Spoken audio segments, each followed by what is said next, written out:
On peut être étonné de voir ici des missionnaires français au Sénégal, dans une église qui est, on peut dire, mature, une église qui a son épiscopat, une église qui a son clergé, qui a ses séminaires de formation. On peut dire, a priori, le Sénégal n'a pas besoin de missionnaires, il se débrouille tout seul. Alors pourquoi sommes-nous là? Nous sommes là justement pour apporter la flamme du Carmel, transmettre le charisme du Carmel à cette église du Sénégal. Il n'y a pas de Carmel masculin ici, là où nous sommes. Il y a le Carmel en Afrique, bien sûr, au Congo, au Rwanda, dans le Centrafrique, dans plusieurs pays d'Afrique, mais pas au Sénégal. Et nous sommes venus pour cela.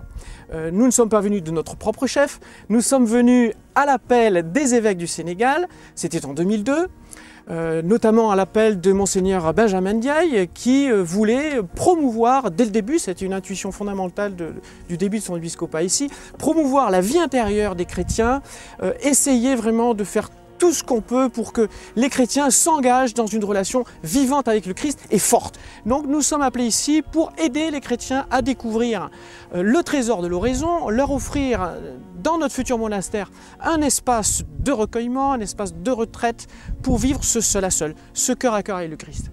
Nous avons conscience que c'est un défi énorme parce que la culture africaine n'est pas d'emblée orientée vers la solitude et la retraite. C'est une culture du vivre ensemble, de l'être ensemble, une culture de la communion.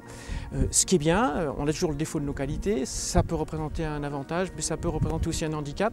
On peut dépasser cet handicap si on arrive à vraiment toucher cette autre grâce de l'âme africaine qui est le sens de l'autre, le sens de la relation.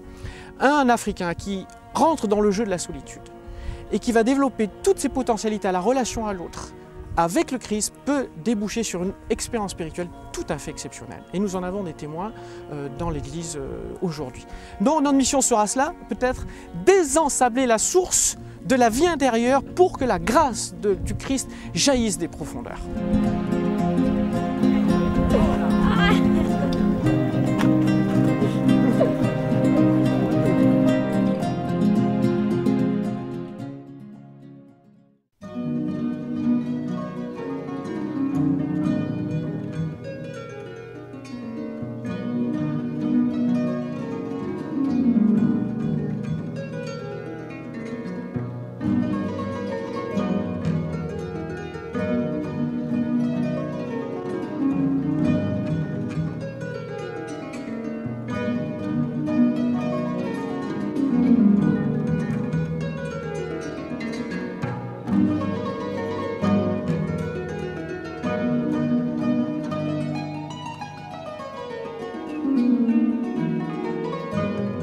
J'ai pris conscience de notre vocation.